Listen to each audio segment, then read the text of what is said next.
Good day, South Africa. South Africa's Promotion of Access to Information Act, or the PAIA number 2 of 2000's Part 2, Chapter 1, Section 11, Subsection 1A clearly pronounces the right for South Africans to gain access to any public entity's records should the need arise, in that, quote, 1. A requester must be given access to a record of a public body if a. that requester complies with all the procedural requirements in this act relating to a request for access to that record, unquote. Should the Minister of Trade and Industry, Ibrahim Patel, or the Commissioner at the National Lotteries Commission, or the NLC, Tabang Mampane, find reason to refuse to divulge any information regarding their department's transactions, then that very reason should comply with the requirements of the above-mentioned Act's Chapter 4, which specifies the accepted grounds for refusal of access to records. According to Colleen du Toit, an advisor to organizations of civil society who has led the Southern African Grantmakers Association, or SAGA, and the Charities Aid Foundation, or CAF, civil society organizations have lodged complaints since 2002 through, quote, research reports and the media regarding perennial problems within the National Lottery, unquote. Currently, there is an ongoing investigation around the NLC, which has seen the Special Investigating Unit, or the SIU, on the 8th of December last year, raiding the offices of the NLC as per a warrant ordering them to investigate allegations of corruption and maladministration.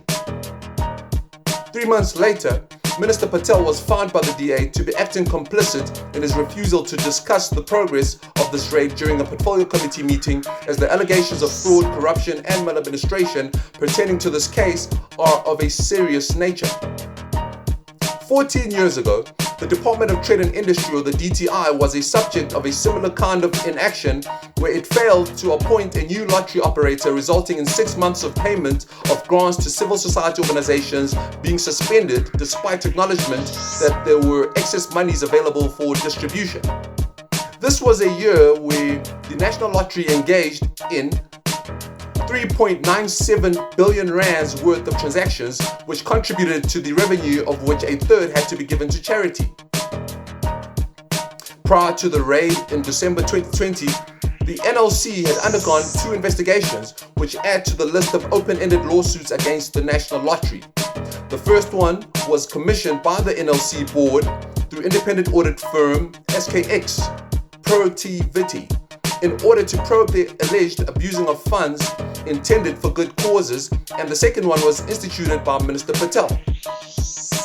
Last year's May announcement by the NLC of the COVID-19 relief fund of 150 million rands caused much controversy, as it was revealed that it was only accessible to organizations which had dealt with the NLC within the previous 2 years and could only be used for, quote, infrastructure projects, unquote. Such dubious prerequisites strengthen the chain of evidence which points to lottery donations made to entities connected to senior NLC staff members and their relatives. Matt Cuthbert, Member of Parliament and DA Shadow Minister of Trade, Industry and Competition, is incorporating the PAIA as the ruling party is accustomed to manipulating legislation in order to bypass reason when dealing with the National Lottery, just as in 2013 when the DA's former chief whip, Watty Watson, reported on the ANC's incoherent attempt to pass the National Lottery's amendment bill. Gauteng's ambulance services have been taking strain due to the poor management decisions from both the previous metropolises and the regional government. This is most disconcerting, as our country is currently going through an epidemic whose infection levels are reaching the highest points thus far, and we are ushering in a third wave of its kind. Having multiple metros undergoing a stagnation in the functioning of the ambulances is directly adverse to the efforts which are geared up against fighting the spread of this deadly epidemic. With the number of infections in South Africa hitting 1,747,822, having risen overnight by 7,657, the Gauteng Health Department's adamant attitude to continue provincializing ambulance services is counterproductive, as their attempts have done nothing but decrease productivity. Their intention to, quote, create 800 permanent jobs over the next 12 months, unquote, is an inefficient economic move in flattening the curve of COVID-19 and has been shown to be ineffective even in the education sector, where the state president Cyril Ramaphosa's efforts to create employment has seen multiple months-long waiting lists for workers to receive their salaries. Health Departmental spokesperson Kwara Kekana's announcement that the department has, quote, allocated 294 million rands for the 2020 and 21 financial year for the procurement of new ambulances and other categories of emergency vehicles, unquote, is another form of unsound fiscal planning, as already over 100 ambulances have been lying idle due to the provincialization process, and getting the existing vehicles operational should be the department's immediate priority.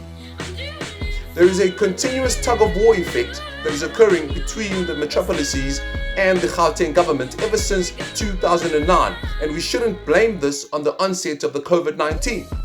This epidemic's prevalence has merely served to highlight the underperformance that has been happening between our local and regional government for over a decade now. Besides South Africa having been identified as a territory with a most detrimental variant of the COVID-19, the shutting down of the Charlotte Maxeke Hospital has also placed more pressure in terms of patient influx on the other hospitals in Gauteng, and this is creating an unmanageable circumstance. With the number of infections growing rapidly and the Gauteng region being responsible for 64% of the national infections, our Gauteng executives and leaders are bound by the following National Health Act statute in order to make the right economic decisions. Quote, the Minister, after consultation with the National Health Council, may make regulations regarding emergency medical services and emergency medical treatment, both within and outside of health establishments, unquote. Chapter 11, Section 90, subsection 1M. Jack Bloom, Gauteng Shadow MEC of Health, is appealing for more usage of our ambulances in order to be able to transport more patients more speedily to hospitals. Thank you.